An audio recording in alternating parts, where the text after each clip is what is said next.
안녕하십니까. 2023년 3월 29일 최병무의 팩트 시작하겠습니다.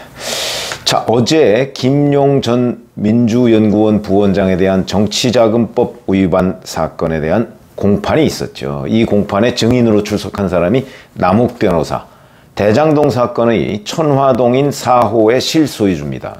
이 남욱 변호사는 대장동 사건 초기에는 남욱 변호사가 주역이었는데 남욱 변호사가 어떤 송사에 휘말리면서 주역이 김만배 씨로 바뀐 그런 경우가 있었습니다. 그런데 이 사람이 그동안에 나오지 않았던 여러 가지의 증언들을 어저께 했는데 그 중에 핵심 내용이 바로 이런 겁니다. 왜냐하면 유동규 전 기획본부장이나 정민용 변호사가 대장동과 관련해서 돈을 김용한테 주었다고 얘기하는 거는 전부 다 기억에 의존한 겁니다. 그런데 이 기억이 현금으로 갔기 때문에 진술이 가장 중요한데 그걸 명확하게 날짜를 지목을 못합니다. 사실은 이몽주라고 남욱 변호사가 돈을 만들어 달라고 부탁해서 돈을 만들러 돌아다닌 사람이 이몽주 씨인데 이 이몽주 씨가 메모해 놓은 거는 있습니다. 뭐 4월 뭐 며칠 뭐 5월 얼마 이렇게 메모해 놓은 건 있는데 그거는 이몽주 씨가 돈을 만들어서 남욱 변호사한테 준 거고요. 그 이후에 남욱, 유동규, 김용 이렇게 건네간 그 최종이 김용인데 그 날짜를 제대로 제시를 하지 못하니까 이제 이재명 대표 측 또는 김용 전 부원장 측으로부터 공격을 받는 겁니다. 그 날짜도 제대로 기억 못하면서 구체적이지 않다 진술이 이게 만들어냈기 때문 아니냐 이제 이런 비판을 많이 받았는데 자 어제는 남욱 변호사가 그 구체적인 기억들을 다 떠올렸다면서 그러면서 증언을 한 겁니다. 그 중에 대표적인 게 이겁니다. 정민용 변호사가 처음에 검찰에서 진술하고 법정에 나와서 진술한 거는 2021년 4월 말에서 5월 초에 1억 원을 전달했다. 근데 유동규 씨의 유원홀딩스 사무실에 김용이 와서 받아갔는데 자기가 직접 돈을 가지고 간 거는 못 받고 다만 쇼핑백이 하나 있었는데 그게 뭐 황제치명원이라는 쇼핑백 속에 들어있다는 거죠. 그 황제치명원 쇼핑백이 나중에 보니까 자기는 그냥 나가는 그 김용의 모습만 봤는데 자기 흡연실에 있었다고 그랬거든요. 모습만 봤는데 나중에 보니까 그 황제치명원 쇼핑백이 없어졌더라. 그래서 아 돈을 받아갔구나 라고 생각했다. 그러나 돈을 직접 받아가 챙겨서 가져가는 거는 못 봤다. 이렇게 된 거거든요. 근데 그 날짜를 정확하게 기억을 못했습니다. 또 그 쇼핑백도 황제치명원이라고만 했지 뭐 쇼핑백은 모양이나 뭐 이런 것들은 진술이 지금까지 나오지 않고 이런 것들이 이제 이 진술의 흠이었습니다. 그런데 유동규 전 본부장은 아니다 그때 그 쇼핑백을 그냥 트렌치코트 여기 옆에 이렇게 끼고 그리고 나갔다. 그러니까 쇼핑백은 흔히 들으면 이 다리 부분만 봐도 그 쇼핑백은 보일 수 있거든요. 그래서 아 그것도 설명이 된다. 왜냐면 옆에 끼고 왔으니까 그 흡연실에 앉아서 흡연실 거기에 이렇게 그 차단막이 내려와 있다는 거거든요. 그 아래쪽만 보이는 거죠. 그러니까 옆에 끼고 갔으면 당연히 쇼핑백을 볼 수가 없었겠다.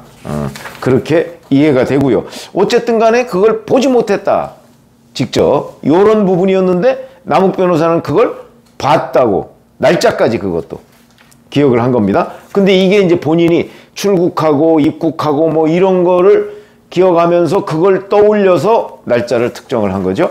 그러니까 유동규 본부장의 유원홀딩스 사무실에 남욱 변호사하고 정민용 씨가 찾아간 게 2021년 2월 4일이라고 하는데 이때는 해외 입국자에 대한 자가격리 기간이 있었다고 하거든요. 그래서 자기가 그날 낮 12시에 자가격리가 끝났다. 아마 그러니까 그 전에도 어디 외국에 갔다 온 모양입니다. 갔다 와서 낮 12시에 자가격리가 끝나서 이제 머리를 다듬으러 갔다가 오후 4시 넘어서 유원홀딩스에 갔고 그리고 오후 늦게 그 흡연실로 쓰이는 회의실에 있었는데 서쪽과 남쪽 모두가 통유리여서 겨울임에도 불구하고 매우 더웠던 기억이 난다. 그리고 김용이 들어갈 때는 빈손, 나갈 때는 쇼핑백 위를 잡고 나갔던 기억이 난다. 제가 있던 위치에서 보였으니까 왼손일 것이다. 현대백화점 쇼핑백으로 기억이 난다. 저희 집 앞에 백화점이 있어서 안다. 이렇게 얘기를 했는데 나중에 검찰이 이 부분은 바로잡았습니다. 아니 그게 현대백화점이 아니고 신세계백화점 아닌가요? 왜냐면 꽃무늬가 있다고 얘기를 하니까. 그러니까 제가 헷갈렸습니다. 신세계백화점이다. 이렇게 바로잡았고요. 자, 이게 있고. 근데 이거는 정민용 변호사가 기억했던 2021년 4월부터 5월 사이에 1억 원 쇼핑백, 그거하고는 다른 것으로 보입니다. 일부 언론 매체 보도를 보면 정민용 변호사의 기억을 바로잡았다 이렇게 얘기를 하는데, 그거는 정민용 변호사는 황제치명원 쇼핑백을 얘기한 거고, 이거는 신세계백화점 쇼핑백을 얘기하고, 정민용 변호사가 얘기하는 1억 원은 4월 말 5월 초인데 이거는 2월 4일이었거든요. 날짜도 다르고 쇼핑백도 다릅니다.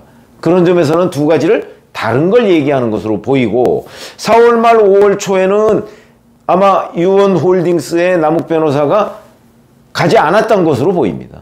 그러니까 4월 말 5월 초에 1억을 전달할 때는 정민용 변호사가 본 거고, 2월 4일에 전달할 때는 유동규가 전달을 했고 남욱과 정민용이 같이 있었던 것이고, 이렇게 다른 걸로 보입니다.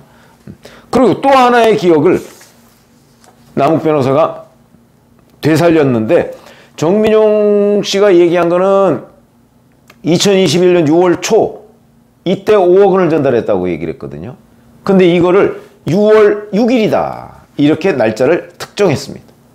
유동규 전 본부장이 5월 초에 최소 5억 정도만 만들어 달라 이렇게 요청을 했고, 그래서 자기가 5월 30일에 유동규 전 본부장이 불러서 유원홀딩스를 찾아갔다. 그런데 그때 고문실에서 유동규와 김용이 스피커폰으로 통화하는 걸 들었다. 자기가 광주에 돈이 필요하다 이렇게 김용이 얘기를 하는 걸 들었고, 그리고 유동규가 급하다고 하니까 빨리 만들어 달라 라고 재촉하는 거를 결국 6월 6일에 돈을 빌려서 유동규한테 전달하고, 그 다음날 6월 7일에 자기는 출국을 했다 이렇게 얘기를 합니다. 이것도 아마 6월 7일 출국 때문에 그 6월 6일이라는 것이 기억이 난 것으로 보이는데, 자, 그러면 어떻게 이렇게 급하게 만들었느냐. 이때 그 이몽주라는 사람 나오죠. 그 사람 이름으로 5억 원을 6월 6일 날 빌렸다고 합니다. 그 날짜 차용증을 증거로 법원에 제시했다. 그날은 칼국수를 먹었고 유동규가 사줬다 이렇게 얘기를 합니다. 자, 그러면 거의 동영상을 보듯이 그날의 장면을 남욱 변호사가 이렇게 얘기를 하고 있으니까 우리가 이런 거 한번 생각해 보시죠. 아니 3인성호라고 남욱, 정민용, 유동규 이거 다 한 패거리 아니냐. 그런 사람들이 말을 맞춰서 김용을 코너로 몰고 있다. 이렇게 민주당 쪽에서 주장할 수도 있고 실제 일부 패널이 그렇게 주장을 하고 있습니다. 그러나 이 사람들이 굳이 진술하지 않아도 되는 돈을 주었다. 돈을 주었다고 한다면 준 사람도 처벌을 받게 되거든요. 그런 거를 진술할 이유도 없고, 그 다음에 이런 것들이 뭐 유동규 씨나 또는 뭐 남욱 변호사나 이렇게 막 서로 구속되고 뭐 막 이런 기간이 있었습니다. 이 기간 동안에 자기네들끼리 뭐 변호사를 통해서 연락을 주고받았다면 몰라도 이렇게 거의 일치된 진술을 하는 것은 이 사람들이 사실관계에 바탕하고 있다는 얘기가 저는 충분히 정황으로서 우리가 알 수 있다 이렇게 생각을 합니다. 그런 점으로 본다면 아마 판사도 이런 얘기를 이제 듣고 나서 본인들이 만약에 의문이 생긴다면 그 의문에 대해서 얘기를 하겠고, 만약에 김용 전 부원장이 자 2월 4일에 나 그 유원홀딩스에 안 갔다 라는 뭔가 알리바이를 입증을 해내면, 또 6월 6일에 6월 6일은 이제 본인이 유원홀딩스에 가서 전달했다는 날이니까 김용이 이날 유원홀딩스에 온 건 아니겠죠. 그거 이도는 딴 때 전달했다는, 이때가 아마 뭐 광교 뭐 근처에 어디서 전달했다고 하든가 아마 그런 걸 겁니다. 그러니까 그거는 또 별도의 날짜고. 다만 김용이 광주에 돈이 필요하다 이렇게 얘기한 시점이 5월 30일이다 이렇게 지금 남욱 변호사가 얘기를 했으니까, 만약에 5월 30일에 본인 김용 전 부원장이 다른 곳하고 뭐 자기가 5월 30일에 전화를 몇 통화를 썼는데, 그런데 뭐 다른 곳하고 통화한 것만 있지 유동규와 통화한 것이 없다, 만약에 이런 게 나오면 또 이 진술은 의심을 받게 되겠죠. 이래서 앞으로 몇 차례 또 과정, 정황 이런 것들이 이제 추가돼야 하긴 하겠지만, 일단 남욱 변호사가 정확하게 날짜와 액수, 그 다음에 그 당시 상황 이런 것까지를 진술해낸 것, 이걸 보면 상당히 진실에 부합하는 것으로 보이고, 이로 인해서 김용 전 부원장은 훨씬 더 곤경에 처하게 됐다 하는 말씀을 드리고요. 이런 상황이 왜 중요하냐면, 오늘 정진상 전 실장에 대한 공판이 시작되거든요.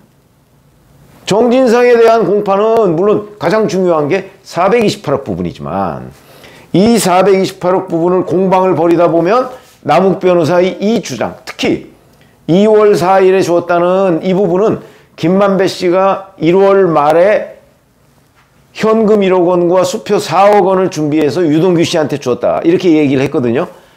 이거의 일부분으로 얘기가 됩니다. 그러면 그거는 428억의 일부분으로 보입니다. 이렇게 되기 때문에 이런 것들이 아마 정진상 재판에서도 반복될 가능성이 있다.